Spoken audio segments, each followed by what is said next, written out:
안녕하세요. 요즘 이혼하는 여성분들은 참 똑똑하더라고요. 힘든 상황인데도 정신을 어찌 그리 똑바로 차리고 챙길 거 착실하게 챙겨 나오는지 말입니다. 그에 비하면 저는 이혼할 때 당하기만 하고 몸만 나온 거나 다름없어서 주변에서 저보다 더 열폭하곤 합니다. 제가 이혼을 4년 전에 했어요. 그때가 32살이었고 아이가 첫돌이 안 되었을 때니 육아 때문에 마음도 몸도 힘든 상황이었죠. 하지만 사람 죽으란 법 없다고 지금은 결혼 전보다 훨씬 더 건강하고 행복하게 살고 있지만요. 저는 어릴 때 할머니가 엄마를 무지막지하게 시집살이 시키는 모습을 보며 자라온 여자입니다. 그런 탓에 결혼에 거부감이 있었고 결혼을 굳이 할 필요 없다고 생각했던 사람이었습니다. 그 당시에는 어려서 잘 몰랐지만 정말 심각했어요. 할머니는 툭하면 저희한테 엄마 욕을 하고 온갖 쌍욕을 다른 친척들 있는 데서도 서슴지 않고 했습니다. 그래서 어렸을 땐 엄마가 문제인 줄 알았어요. 그러다 머리가 크고 나이가 드니 할머니가 문제였다는 걸 깨닫고 정말 분노했습니다. 거기다가 아빠는 중간 역할을 제대로 하지 못했어요. 그러니 엄마가 많이 힘들어 하셨죠. 그나마 오빠도 고등학교 가면서 조금씩 엄마 편을 들어줬고요. 엄마는 이혼도 못하고 참고 살다가 할머니 돌아가시고 나서 그나마 숨통이 트이셨을 것 같아요. 저 결혼할 때 엄마가 저보고 이러시더라고요. 은지야, 엄마처럼은 살지 말어. 엄마가 30년 넘게 살아보니까 무조건 참는다고 다 좋은 거 아니더라. 그러면서 이혼할 생각은 왜 안 하고 참고 살았어? 너랑 네 오빠 보면서 참고 산 거지. 엄마는 니들은 아무것도 모르는 줄 알았거든? 근데 너 보니까 내가 잘못 생각하고 있다는 거 알았지 뭐니. 그러니까 너도 결혼해서 힘들 때 굳이 참고 살 필요는 없어. 제가 어릴 적 늘 나는 엄마처럼은 안 살아를 외치고 살았거든요. 엄마도 참 답답한 것이 30년 지나고 후회하면 뭐 하나요? 이미 지나간 청춘은 돌아오지 않는걸요. 저는 엄마가 참고 산 걸 자식들 탓하는 것도 짜증나고 싫었습니다. 그런 엄마를 보고 자란 탓에 시댁하면 진절머리가 나서 결혼하지 않으려고 했는데 사람 일이 또 그게 아니더라고요. 저도 직장 생활하다가 남자를 만나 결혼하게 되었네요. 남편이 그 당시 다니던 회사에서 더 괜찮은 조건으로 이직을 성공했고 저도 취업에 성공한 지 얼마 안 된 시점이라 돈을 많이 모은 건 아니었어요. 당시 양가 부모님 모두 결혼 비용을 전적으로 보태줄 수 없었기에 언제 결혼하듯 풍족하지 못할 것 같아 그냥 그때 결혼했어요. 시댁은 금전적인 여유가 없는 집이었고 저희 친정은 그래도 용인의 아파트 한 채와 시골집 그리고 노후가 보장된 상태였습니다. 그래도 제가 취업이 되면서 일이 잘 풀리니 남편과 둘도 없이 사이가 좋을 때이기도 해서 결혼을 했었네요.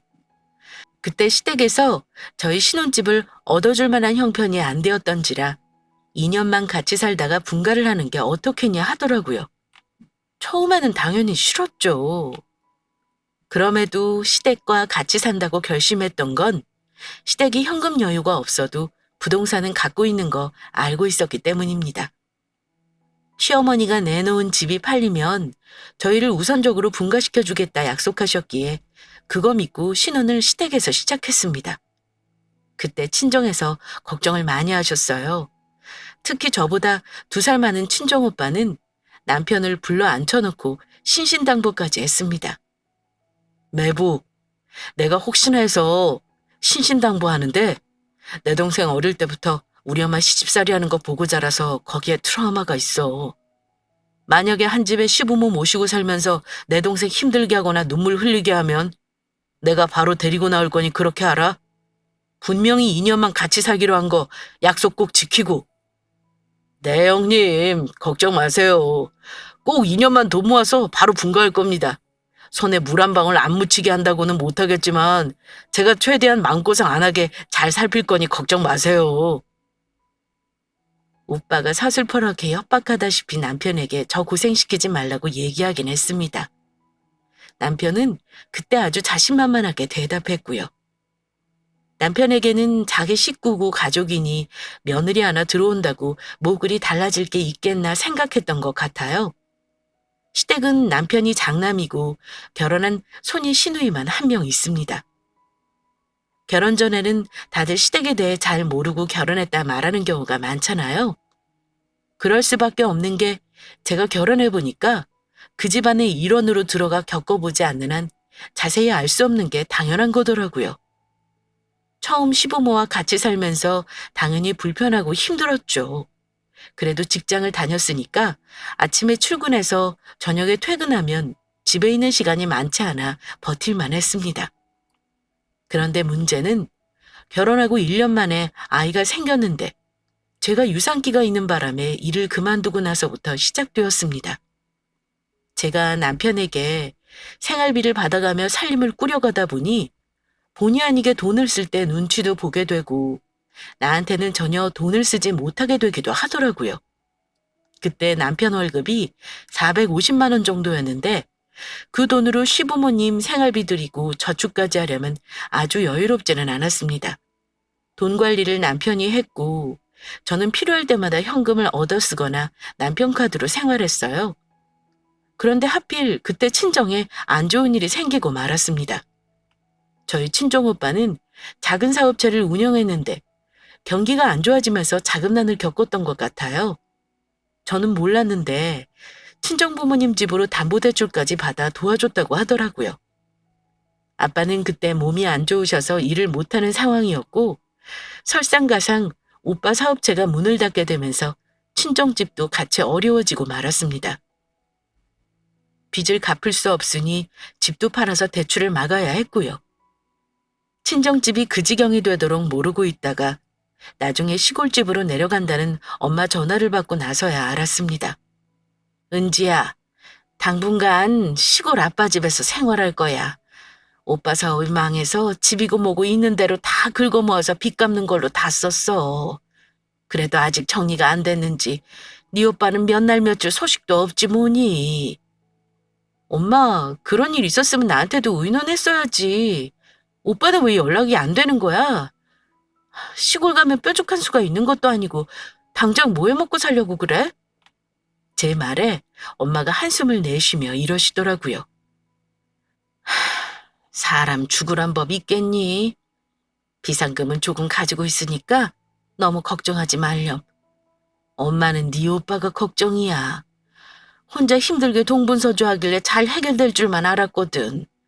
일이 이렇게 될 줄 누가 알았겠어. 엄마는 대체 오빠한테 얼마나 퍼준 거야. 엄마 아빠 먹고 살 돈을 남겨놨어야지. 아들이랍시고 죄다 뒷구멍으로 돈만 대주면 대체 남은 게 뭐야? 오빠 걱정은 마. 엄마랑 아빠가 걱정이지 오빠는 알아서 잘 살 사람이니까. 우리 걱정은 말고 너도 배불러 와서 힘든데 엄마가 이런 말이나 하고 미안하다. 일단 내가 급한 대로 300만 원 보낼 테니까 그걸로 필요한 거 있으면 사서 써. 그런 상황에서 임신한 딸 걱정하는 엄마가 안쓰럽기도 하고 답답하기도 하고 마음이 참 복잡해지더라고요. 엄마가 돈 아끼느라 밥도 부실하게 해먹을 것 같아 저는 따로 모아놨던 300만 원을 친정 엄마에게 보내줬습니다. 그나마 노후를 보내기 위해 미리 준비해놓은 시골집이 있어서 천만 다행이긴 했습니다. 아빠가 몸이 안 좋아 분명 일도 못할 텐데 계속 비상금 까먹어가며 살 수는 없는 노릇이잖아요. 남편과 상의해서 친정 부모님께 다만 몇십만 원이라도 보내야겠다 싶은 마음에 얘기를 꺼냈습니다. 일단 급한 대로 제 돈으로 300만 원을 붙여드렸다는 말도 했고요. 그런데 자초지종을 들은 남편이 대뜸 한다는 말이 너는 돈을 보내려면 나한테 말이라도 하고 보내지. 300만 원이나 보내는 걸 나한테 상의 한마디 안 한 거야? 근데 당신 나 모르게 따로 돈 모아놓은 거 또 있어? 이러네요. 중요한 건 우리 친정 부모님의 어려운 상황인데 남편은 제가 보낸 300만 원에 초점을 맞추고 있었죠. 지금 그게 중요한 게 아니잖아. 그 돈은 내가 비상금으로 가지고 있던 거야. 당신이 뭐 내가 크게 돈 모을 만큼 월급이나 갖다 줬어? 더 보내고 싶어도 돈이 없어. 엉뚱한 얘기하지 말고 내 부탁 좀 들어줘. 내 부탁은 앞으로 부모님 안정될 때까지만이라도 당신이 조금만 도와줄 수 없겠냐 하는 거야. 글쎄, 나도 월급이 뻔하니까 큰 돈은 못 도와드릴 것 같은데 월에 30만 원 정도면 괜찮겠어? 월급쟁이 월급에서 매월 30만 원도 큰 부담되는 게 사실 맞긴 합니다. 하지만 제가 알기로 남편 월급에서 100만 원 넘는 돈을 시모에게 주는 걸로 알고 있었어요. 그럼 내가 생활비를 좀 더 아껴볼 테니까 우리 부모님 50만 원에 맞춰드릴 수는 없을까? 내가 애 낳으면 바로 일 시작해서 생활비 보탤 테니까 그때까지만이라도 당신이 도와주면 좋겠어. 남편은 한참을 생각하더니 알았다고 대답은 하더군요. 이럴 때 돈 안 버는 여자 입장에서 참 더럽고 치사하더라고요. 우리 부모님은 제가 결혼할 때 제가 모아놓은 돈 쓰지 말고 분가할 때까지 저 돈 모으라면서 결혼 비용 다 부담해 주시고도 모자라 축의금 들어온 것도 거의 다 돌려주셨는데 남편은 그깟 50만 원 용돈 드리는 일이 한 번에 대답을 못할 일인가 싶어 서운하기도 했고요. 어쨌든 월 50만 원씩 남편이 도와주는 것도 고마운 일이긴 하니까요. 엄마에게 말했더니 제 예상대로 엄마는 굳고 사양하더라고요. 아휴, 니들이 무슨 돈이 있다고 그래? 아직 시댁에서 사는 것도 힘들 텐데 얼른 돈 모아서 나가 사는 거 본 다음에는 모를까. 지금은 내가 이 돈을 못 받겠다. 엄마, 이거 이서방이 주는 거야. 엄마가 안 받으면 어차피 내가 쓰는 돈이니까 걱정 말고 받아놔. 일단 당장은 필요하잖아. 나중에 내가 몸 풀고 일 시작하면 그때는 내 돈을 줄 수 있으니까 걱정 말고. 한사코 미안해서 못 받는다는 엄마였지만 상황이 그러니 어쩌겠어요.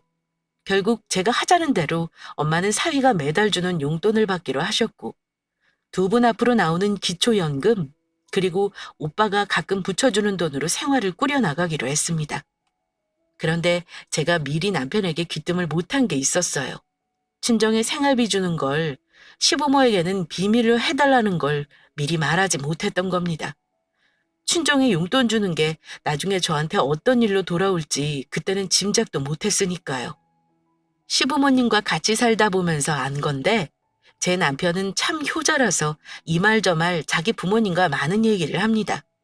그런데 식사 중에 저희 친정이 어려워졌다는 말을 남편이 먼저 꺼냈고 시부모님도 많이 놀라시더라고요. 세상에, 그럼 부모님 생활은 어떻게 하신다니? 그 시골에 무슨 연고라도 있는 거야? 네, 큰 집이 같은 동네에서 과수원이랑 축사를 하시거든요. 거기서 소일거리 하신다고 하네요. 시어머니가 걱정하시는 것 같아 제가 대답을 했는데 옆에서 갑자기 남편이 이러는 겁니다. 내가 이번 달부터 달에 50만 원씩 용돈 지원해드리기로 했어요. 아무래도 두 분이서 생활하시려면 돈이 모자라실 것 같아서요. 그런데 남편 말을 듣고 어머니가 표정이 이상하게 어두워지는 겁니다. 너희 부모님 그 정도로 생활이 어려우신 거냐? 아유, 나원 참 속상해서. 우리 아들이 사업하는 사람도 아니고 정해진 월급이 있는데 거기서 50만 원씩이나 갖다 바치는 거 너무 과한 것 같구나. 역시 어머니는 저희 부모님께 아들 월급으로 용돈을 주는 게 싫으셨던 겁니다. 그러고 보면 시부모님은 아들 결혼할 때 드린 돈도 없었어요. 집 해줄 돈도 없어서 며느리까지 집에 들어앉혀놓고 공짜로 식모살이 시키고 있는데 그런 건 안중에도 없으셨나 봅니다. 어머니, 당분간만이에요. 제가 몸 풀고 나면 일해야죠. 그때까지만 드릴 거니까 너무 걱정 마세요. 저희가 지금 대출이 있는 것도 아니잖아요. 예. 너는 뭐 애 낳고 키우는 건 생각도 안 하고 나가서 일할 생각부터 하니? 그럼 애는 뭐 공짜로 커? 아휴, 너도 몰라도 너무 모른다. 아니, 네 오빠는 대체 뭐 하는 사람이길래 사업을 말아먹고 너한테까지 이렇게 피해를 주는 거냐? 말이 쉽지. 월 50만 원 꼬박꼬박 너희 집으로 들어가는 게 보통 일인 줄 알아? 그것도 사위가 처갓집에 그런다는 게 말이 된다고 생각하니? 어머니도 이희한테 생활비 받아서 쓰시잖아요. 식비며 공과금이며 다 저희가 부담하고 있고요. 친정 부모님한테는 저 쓰는 거 아껴서 드리자고 한 거니까 더 이상 말씀 안 하셨으면 좋겠어요. 너희는 우리랑 한 집에 살면서 생활비 안 내고 공짜로 살려고 했어? 우리랑은 상황이 다르지 않냐, 이 말이야. 친정에 용돈 드리는 문제로 한바탕 하고 나서 얼마나 속상했는지 모릅니다. 배가 불러오니 지금 당장 어디 일을 하는 것도 애매한 상황이었고, 임신만 아니었어도 남편에게는 말 안 하고 제 선에서 해결했을 텐데 말입니다. 안 그래도 불편한 시댁살이가 더 불편해진 건 그때부터였습니다. 아직 시모가 분가한 분가 시기까지는 1년도 더 넘게 남았는데 그 시간을 어찌 버틸까 싶을 정도로 시댁 식구가 싫어지기 시작했습니다. 시댁 식구뿐만 아니라 남편까지 미워지고 부부 사이가 틀어지게 되었는데요. 어느 순간부터 시댁 식구들이 저를 그 집에서 공짜로 얹혀 사는 사람 취급하며 마구 부려먹기 시작했거든요. 마치 종년처럼 말입니다.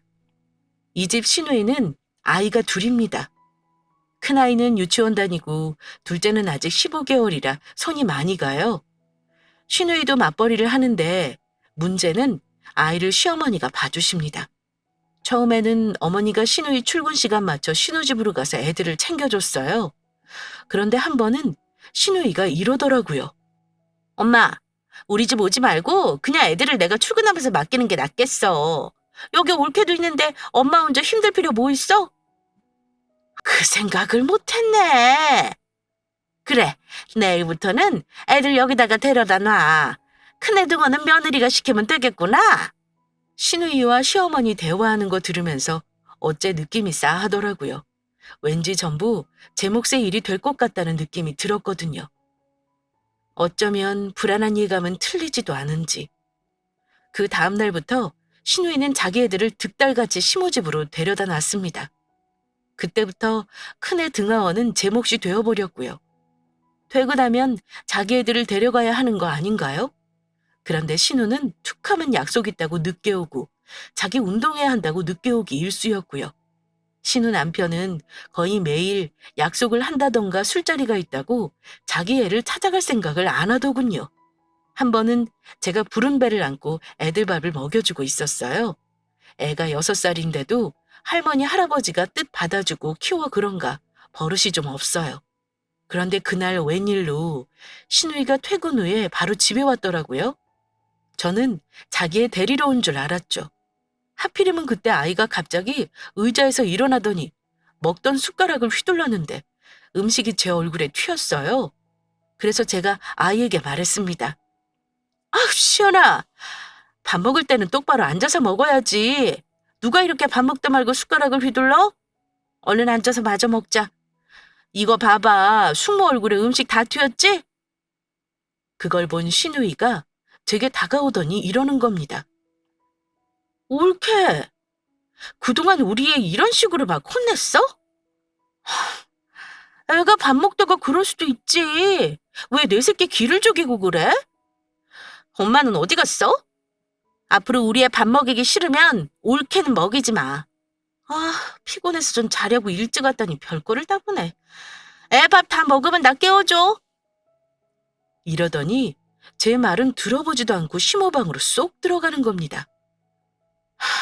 애 봐주는 공은 없다더니 자기 새끼 유치원 끝나면 데리러 가고 밥 먹이고 도시락통 닦아주고 놀아주는 거 다 해도 고맙다는 소리 한번 못 듣고 오히려 당연하게 생각하네요. 나중에는 시부모도 제가 마치 아이 봐주는 사람인 양 이것저것 시켜댔고요. 그것까지도 저 참았습니다. 솔직히 말하면요. 제가 그거라도 하면 친정에 용돈 드리는 거 싫은 소리 안 하실 것 같아 꾹 참고 남편에게도 불만 얘기 안 했어요. 그런데 제가 가만히 있으니까 이 사람들이 저를 가만히 취급을 하더라고요. 심지어 그해 겨울에 시누이가 자기네 집이 춥다면서 시댁으로 짐을 싸서 들어왔습니다.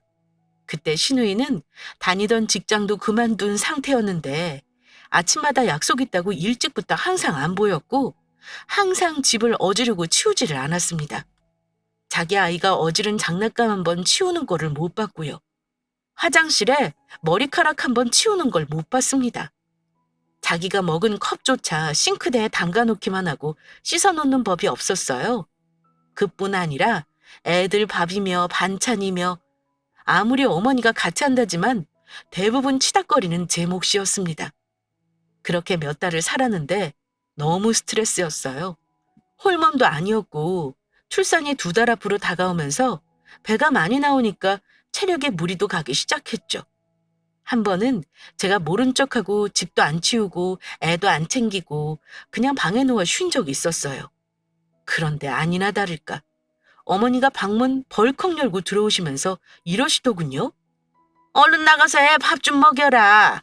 등어는 내가 시킬 테니까 그거라도 해. 어머니, 오늘 제가 배도 뭉치고 좀 쉬고 싶어서요. 형님도 있는데 오늘은 좀 쉴게요. 자기의 밥은 자기가 먹여야 하는 거 아닙니까? 굳이 임신해서 배부른 올케한테 자기 새끼 밥 먹이는 것까지 왜 시키는 건지 이해가 안 갔습니다. 볼 일 있어서 금방 나가야 한다지 않니? 너는 종일 시간 많은 애가 조금 있다가 쉬면 될 것을 바쁜 시간에 안 도와주고 누워있는 거냐? 이따가 누워라. 이러시길래 저도 그때 못 참고 한마디 했습니다. 어머니, 종일 애들 뒷공문이 따라다니면서 밥 먹은 거 치우고 어지러 놓은 거 청소하느라 너무 힘들어요. 허리 숙이는 것도 힘들고요. 형님도 자기 애는 자기가 봐야죠. 제가 전부 다 해줄 수는 없잖아요. 오늘은 정말 몸이 안 좋아서 누워서 쉴게요. 그랬더니 어머니가 뭐라는 줄 아세요? 우리 딸은 애 봐준다고 나한테 돈이라도 주지. 너는 이 집에서 밥 먹여주고 잠재워주는데 하는 게 뭐냐? 남편이 벌어오는 돈까지 친정에 갖다 바치면서 지금 놀고 먹겠다는 거니? 나 같으면 시어미 얼굴 보기 민망해서 없는 일도 찾아서 하겠구먼. 이러시는 겁니다. 근데 그 말 듣는 순간 아, 내가 그동안 헛살았구나. 그 생각이 드는 거예요. 잘해봤자 알아주지도 않고 당연시되는 게 너무 어이없더라고요. 이 집 식구들은 제가 친정에 보내는 돈을 빌미로 저를 종부리듯 한다는 걸 그때 알았습니다. 제가 그렇게 고생하는 동안 남편은 뭐 했냐면요. 그냥 저한테 관심이 별로 없었습니다. 원래 바쁘기도 했지만 우리 친정에 돈 준다는 핑계로 야근을 그렇게나 자주 하더라고요. 야근하다 들어온 사람한테 술집 냄새는 왜 나는 건지 알 수 없지만요. 시댁살이 단점 중에 하나가 남편과 친하게 지내지 못한다는 것도 있는데 저는 임신까지 하면서 남편과 말 그대로 자취방 친구처럼 지낸 거나 다름없었습니다. 아마 그때부터 남편도 욕구불만이 있었던 것 같습니다. 그해 겨울 지나고 나서 저는 딸을 낳았습니다. 초산인데다 제가 골반이 좁아 진짜 힘들게 낳았는데 어머니는 제가 산후조리하는 비용이 아까우셨는지 집에서 본인이 조리를 해주시겠다는 말을 하더라고요. 근데 제가 극구 거부했습니다. 안 그래도 시모가 그런 말 할 줄 알고 미리 조리원 예약까지 해놓았는데 저더러 돈 아깝다고 취소하라는 거 개무시하고 조리원에 들어갔네요. 시모가 무슨 산후조리를 해준답니까? 무슨 상황이 벌어지리라는 거 뻔히 그려지는데 그러기는 싫었습니다. 그랬더니 내 아들 벌어오는 돈 다 거덜내는 게 너다. 너랑 결혼하고 나서 돈이 줄줄 새는 거 알지? 옛날에는 애 낳고 3-7일 지나면 빨래하고 집안일 다 하고 살았는데 애 낳은 게 뭐가 그리 큰 벼슬이라고 그 비싼 조리원에 돈을 갖다 바치니? 이렇게 속없는 말을 하시길래 저도 하고 싶은 말 했습니다. 그 돈 남편 돈 아니고요. 제가 모아놓은 돈으로 하는 거예요. 친정엄마가 저 조리원 들어가라고 보태주신 것도 있고요. 제 비상금으로 미리 예약해놨어요. 제 몸이 안 아픈 게 우선 아닌가요? 계속 그런 말씀하시면 저 정말 서운해요. 끝까지 돈돈거리시는 것 지긋지긋했습니다. 남편이 그나마 시어머니 말리면서 조리원 들어가라고 교통정리해준 덕에 산후조리원에서 몸을 추스리긴 했습니다. 그리고 아이 데리고 집에 와서 산 거 얘기하자면 정말 밤을 새도 모자랄 지경입니다. 아무튼 그 집에서 저는 제 아이를 보는 것도 힘들었는데 시누이 애까지 챙겨가며 매일이 힘들었습니다. 남편은 육아는커녕 집안일이라고는 아예 손 하나 까딱도 안 했던 사람이니 말하면 뭐 하겠나요? 심지어 아이랑 자면 숙면 못한다고 따로 자던 사람입니다.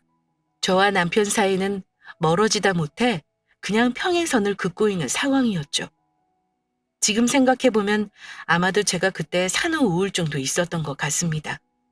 몸이 힘들고 스트레스 받는데 정신적으로 저를 지지해주는 사람이 아무도 없는 그 집에서 나가고만 싶었습니다.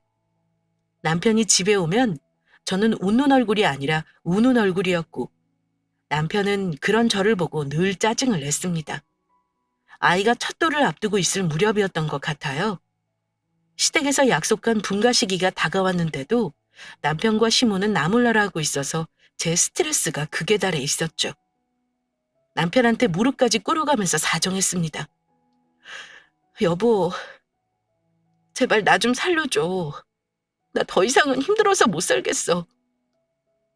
어머니도 그렇고 당신 누나도 그렇고 나 종년 부리듯 하시는 거 몰라?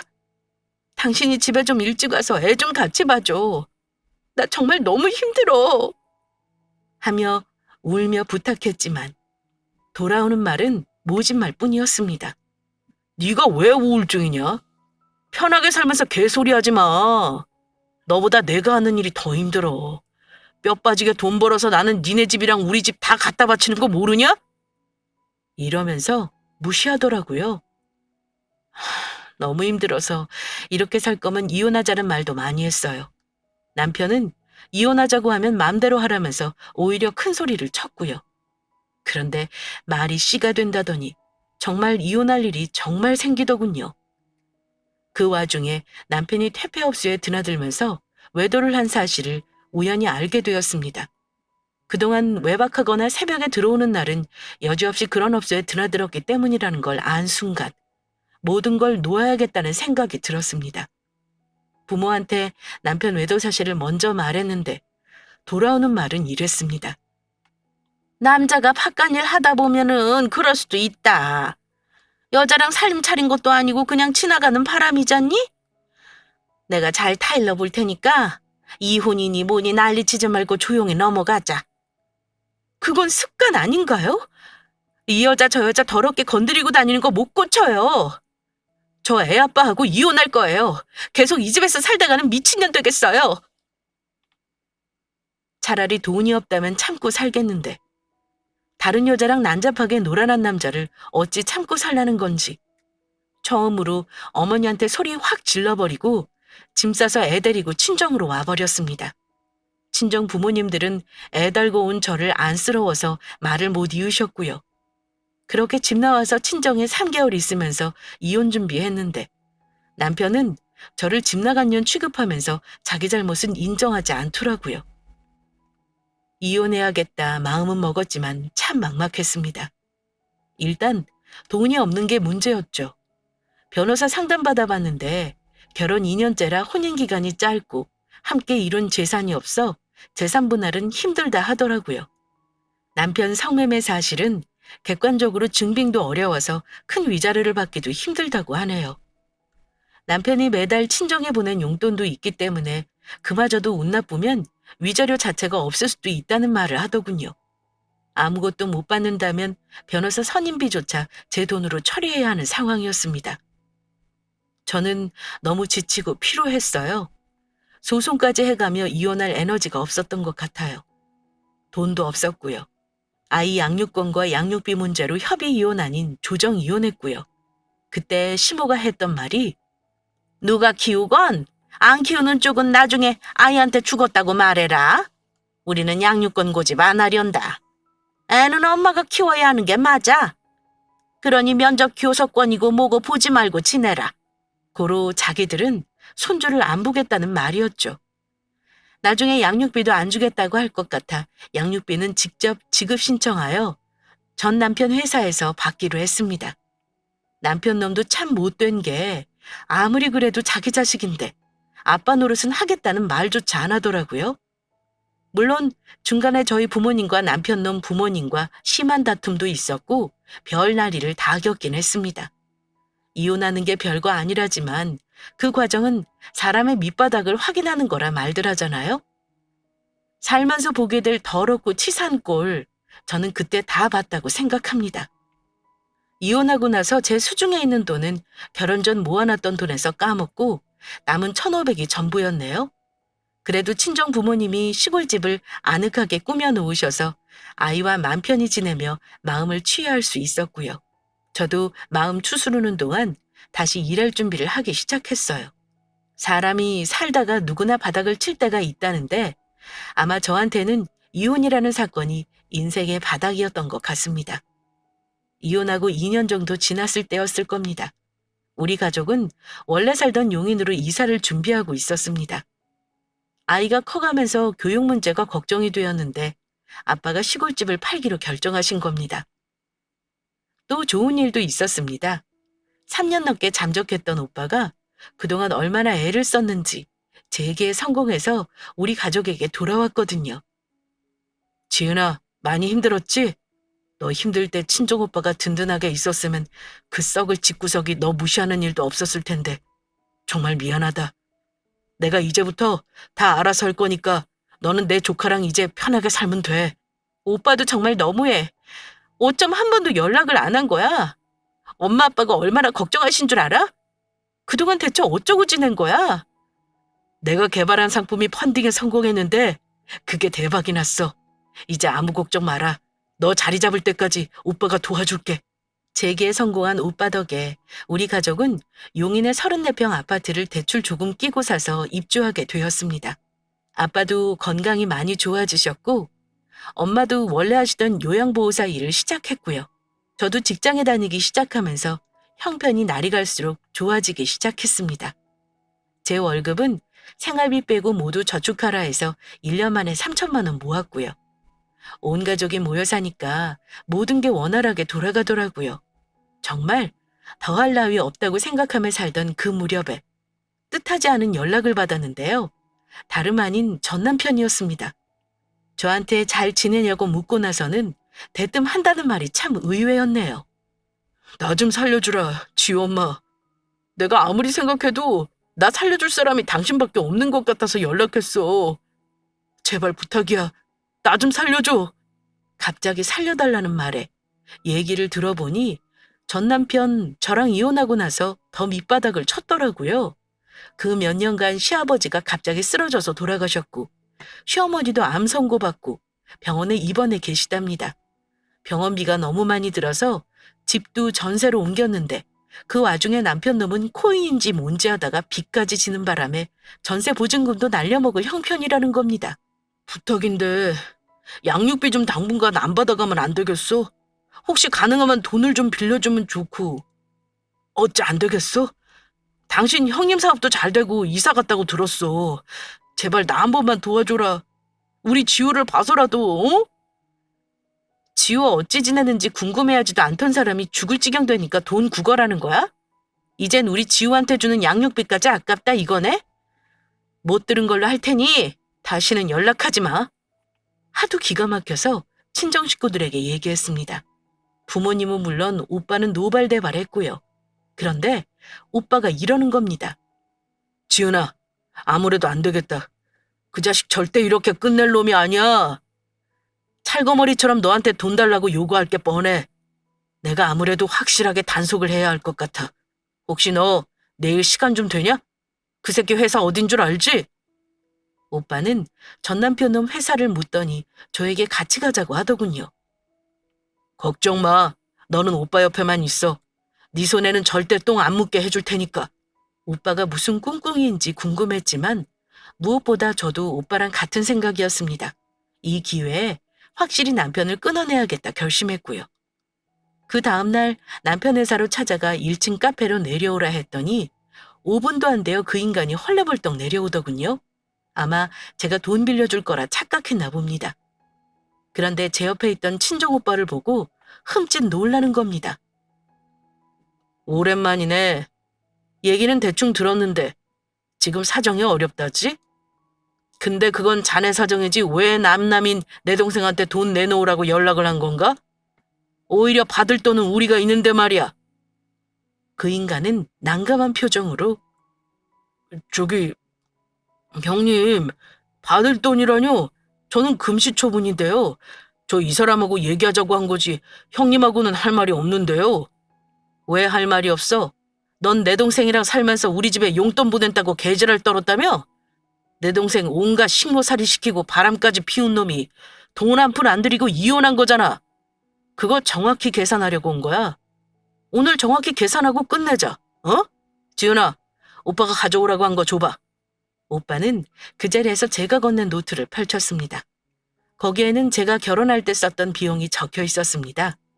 식장 비용이며 예단, 시댁 가전 바꿔준 거, 신혼여행비 등등. 증빙 자료와 함께 적혀 있었고요. 제가 결혼 생활하면서 제 돈으로 썼던 생활비도 적혀 있었습니다. 전부 계산해보니 3,300만 원이더군요. 야, 너 우리 부모님한테 용돈 주고 정확하게 50만 원씩 22개월 줬더라? 그럼 딱 1,100만 원이네. 계산은 정확하게 해야지. 근데 너는 결혼 비용 쓴 게 없는 거 알지? 축의금도 너네 엄마가 꿀꺽했다며. 자, 그럼 3,300에서 1,100만 원 빼니까 2,200이네. 2,200 내놔. 지금 계좌이체 해. 그리고 여기서 딱 끝내자. 그 인간은 자기 회사라 큰 소리도 못 내고 어쩔 줄 모르더군요. 형님, 제 사정 들으셨다면서요. 제가 그런 큰 돈이 어딨어요. 이미 이 사람하고 이혼한 마당에 무슨 계산을 정확히 하겠다고 이러십니까? 제가 그 돈을 왜 줘야 하는 건데요? 자네 말 한 번 잘했네. 내가 하고 싶은 말이 그거야. 이미 이혼한 마당에 무슨 염치로 내 동생한테 돈을 달라고 연락을 하냐 이 말이야. 자네가 결정해. 그 돈 내놓던가 오늘 이후로 다시는 내 동생한테 연락하지 말던가. 둘 중에 하나를 결정하라고. 답은 이미 정해져 있었죠. 다시는 지호 엄마한테 연락 안 하겠습니다. 형님도 이런 이상한 요구 하지 말아주세요. 그 인간이 기어들어가는 소리로 대답하더군요. 한 번만 더 살려달라느니 돈 빌려달라느니 엉뚱한 말하면 그때는 이렇게 안 끝내. 자네 사회생활 못하게 만들어주는 거 시군죽 먹기니까 정신 똑바로 차리고 살아. 무슨 말인지 알겠어? 오빠는 그 인간 코끝까지 삿대질을 하며 소리쳤습니다. 카페 안의 회사 사람들은 우리 테이블을 힐끗거리며 궁금해하더군요. 아마 모르긴 몰라도 사람들 입을 통해 회사의 소문이 쫙 퍼지겠죠. 오빠가 굳이 전남편 회사에서 보자고 한 이유는 그걸 노린 거였고요. 애 핑계로 볼 생각도 아예 하지 말라고 엄포를 놓고 저는 오빠와 함께 그 인간에게 철저하게 복수하고 돌아왔습니다. 이혼할 때 불쌍한 쪽은 저였는데 이혼 후 최종 승리자는 저네요. 잘 사는 게 복수란 마음 먹으며 가끔 울분이 올라와도 참고 살았지만 오빠 덕에 10년 묵은 채증이 다 가라앉은 것처럼 속이 시원했습니다. 그렇게 돌아왔는데 그 인간한테 문자가 와 있더라고요. 글쎄 저더러 피도 눈물도 없는 나쁜 년이라네요. 오빠랑 그 문자 보고 한참 웃었습니다. 글쎄요. 제가 정말 나쁜 년인가요? 물가에 서 있으면 원수의 시체가 떠내려온다더니 인과응보가 이런 건가 싶기만 했습니다. 오빠 정말 고마워. 나 이제 밤에 잠 안 깨고 잘 수 있을 것 같아. 그래 지훈아. 오빠도 산전수전 다 겪어봤잖아. 인생이라는 게 돌고 도는 거더라. 내 뒤통수 치고 갔던 돌이 언젠가는 돌아서 누군가의 머리를 치는 날도 오고 누군가의 명치를 쳐서 죽이는 날도 오고 그러는 게 인생이더라고. 그러니까 너도 이제 누굴 너무 미워하거나 원망하는 마음으로 살지 말고 우리 지우랑 행복하게 사는 걸로 복수하자. 오빠 말대로 저는 누군가를 미워하는 마음 내려놓고 깨끗하게 잊어주는 걸로 복수하기로 했습니다. 며느리 하녀 대접하면 아들은 왕 대접 받을 거라 착각하시는 시부모님들 계신다면 꼭 한마디 하고 싶어요. 며느리를 귀하게 대해야 내 아들도 귀한 대접받고 귀한 사람 되는 거라고요. 며느리가 종이면 아들은 돌쇠 아닌가요? 며느리가 시부모 존경하는 마음은 아들 사랑하는 마음에 우러나야 가능한 것이지 당연한 거 아닙니다. 한순간에 생겨나는 것도 아니고요.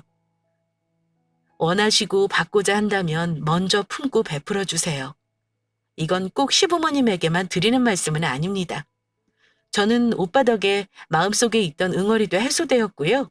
앞으로는 무조건 아이 잘 키우는 거 집중하고 내 부모님 효도하고 살려고 합니다. 앞으로 갈 길이 먼지라 다른 누군가를 만나는 건 인생 저편으로 미뤄뒀네요. 제 사연 재미나게 들으셨다면 응원의 말씀 한마디씩 남겨주시기 바랍니다. 감사합니다.